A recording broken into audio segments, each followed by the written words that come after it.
लेके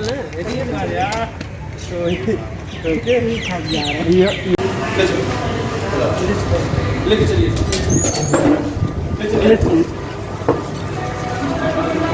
ऑफिस में लेके चलिए।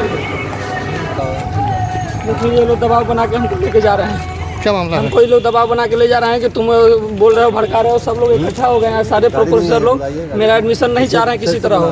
क्या मामला? ये लोग सारा मामला को ये लोग पूरा दबा दिए हैं और अपने स्तर से अपने हिसाब से ये लोग एडमिशन कर रहे हैं। पिछले 10 वर्षों से CBI जांच हो कि 10 वर्षों में किस बुलेटिन के आधार पर किसका किसका एडमिशन हुआ है, किसको कितना नंबर मिला है। जो वर्तमान में डीन साहब के अंडर में PhD कर रहे हैं उनका 207 नंबर था, तो यहीं सेंट्रल ऑफिस जाके ये लोग नंबर बढ़ा देते हैं जिन लड़कों का एडमिशन करना होता है। जिसका एडमिशन लेना होता है ये लोग पहले से निर्धारित कर देते हैं कि इसका एडमिशन ऐसे लेना है, उसको तय कर लेते हैं कि इस लड़के को ले लेना है इस बार। उसको प्रश्न बता देते हैं, उत्तर बता देते हैं, नंबर देते हैं उस हिसाब से। क्या नाम है आपका? मेरा नाम नवीन कुमार पाठक है। मामला क्या था? मामला यही नामांकन PhD रेट 2021 681 कोड का शुक्ल यजुर्वेद का। तो एग्जाम दिए थे आप? एग्जाम भी दिए थे। एग्जाम में रिटर्न एग्जाम में मैं क्वालिफाइड हूँ। अभी आपको मिलने के लिए कौन बुलाया था और क्या हुआ है? डीन साहब बुलाए थे और 2 पुलिस विभाग के भी लोग आए थे। ये सब लोग हमारे ऊपर मानसिक रूप से दबाव बना रहे थे कि अगर तुम हम लोग का बात नहीं मानोगे, एप्लीकेशन लिख के फिर से नहीं दोगे कि अगर हम लोग तब हम लोग तुम्हारा एडमिशन का प्रक्रिया बनाएंगे। तो मैं कहा कि जब 3 महीने से मैं दौड़ा, इतना एप्लीकेशन लिखा तो कुछ सुनवाई नहीं हुआ। आज जब सारा देश जानना चाहता है कि मेरे साथ क्या हुआ था, आज ये लोग कह रहे हैं कि एप्लीकेशन लिख के दो हमारे हिसाब से, तब मैं एडमिशन लूँगा। आज ये लोग फिर हमारे ऊपर दबाव बना रहे हैं। अब ये लोग हमको उठा करके प्रैक्टिकल बोर्ड में लेके जा रहे हैं। उसके बाद हमारे साथ क्या होगा इसका हिसाब देश करे बस। प्रधानमंत्री को भी हमने प्रधानमंत्री को भी लेटर लिखा क्या था। लिखा था? लेटर ये लोग कुछ बढ़ाने नहीं दिया हमको, हमारे ऊपर मानसिक तनाव करके सारे ऊपर प्रताड़ित कर रहा है। उस समय चलिए लोग 5 बार हमको अंदर बुला चुका लो, 5 बार धमका रहा है लोग कि तुम्हारे कागज पे कलम चला देंगे, लाल कलम, तो तुम देश के किसी भी विश्वविद्यालय में नामांकन नहीं ले पाओगे। यहाँ से सारा तुम्हारा डिग्री फर्जी बता दिया जाएगा और तुम कुछ नहीं कर पाओगे। ऐसा ये लोग हम लोग को अंदर धमका रहे हैं। कहाँ पढ़े हैं आप? हम यहीं से आचार्य किए हैं और यहीं से PhD का रेट एंट्रेंस निकाले हैं। किस विभाग से? गुरुजी क्या मामला था? बच्चा कैसा आरोप लगा रहा था और क्या है इसका मामला? ये जहाँ तक मैं समझता हूँ और जो मामला ये मेरे सामने आया है, कल ये बच्चा मेरे सामने आया था और इसने कहा कि गुरुजी हमारी मदद करिए। हमने कहा क्या तुम्हारी मदद करें?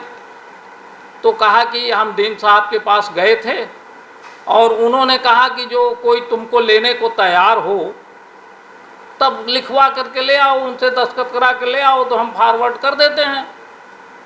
हमने कहा भाई लेने को कोई और देख लो, कोई लेने को तैयार हो तो। कहे और कोई तो नहीं, लेकिन गुरुजी आप मेरी मदद करिए, आप ही हमको ले लीजिए अपने अंडर, जो हमसे उसने कहा।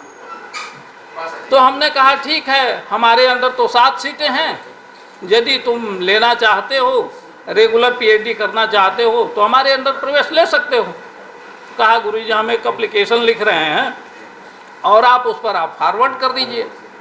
तो उसने एक कंट्रोलर को एप्लीकेशन लिखा और उस पर जो है हमने अग्रसारित कर दिया है कि मेरे निर्देशन में 7 सीटें रिक्त हैं और मैं यदि ये छात्र मेरे अंडर PhD करना चाहता है तो मुझे कोई आपत्ति नहीं है। अब वो ले करके यहाँ आया और उसके बाद उस लेटर पर क्या हुआ ये मुझे जानकारी नहीं है, लेकिन उसने यही बताया था कि गुरुजी यदि आप मुझे फॉरवर्ड कर देंगे तो डीन साहब भी इस पर दस्तखत कर देंगे। हमने कहा ठीक है, 7 सीटें हैं हमारे अंदर, तुम्हारा कल्याण हो जाएगा तो कोई बात नहीं।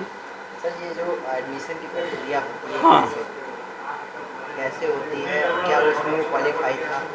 एडमिशन की प्रक्रिया में एक तो रिटन टेस्ट होता है, रिटन टेस्ट का मूल्यांकन होता है, उसमें लड़का नंबर पाता है।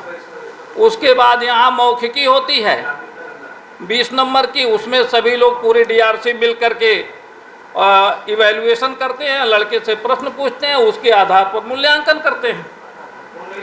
तो मूल्यांकन करते हैं तो सब लोग उस पर अपना अलग अलग व्यू देते हैं, अलग अलग अंक देते हैं कि 20 में कौन ये कितने नंबर लायक बताया है। उस हिसाब से सबके नंबर जोड़े जाते हैं, औसत निकलता है, विश्वविद्यालय को भेजा जाता है, वो नंबर देता है। तो गुरुजी क्या ये लड़का क्वालिफाइड था जो आपका? ये लड़का रिटेन में क्वालिफाइड था, क्योंकि लड़का कल हमको दिखाया एप्लीकेशन के साथ जो पत्र दिखाया तो उस पर लिखा है रेट क्वालिफाइड। इसके क्वेश्चन ये रिजल्ट शीट में जो लगाया है एप्लीकेशन में उस पर लिखा है रेट क्वालिफाइड, जो कंट्रोलर के डिजिटल इंडिया का digital new platform live VNS पिछले 7 वर्षों से बनारस की सेवा में। पाइए बनारस के कोने कोने की खबर निष्पक्षता के साथ लाइव VNS से। बनारस की ताज़ा तरीन खबरों के लिए प्ले स्टोर से डाउनलोड कीजिए लाइव VNS ऐप या फॉलो कीजिए लाइव VNS को सोशल मीडिया पर।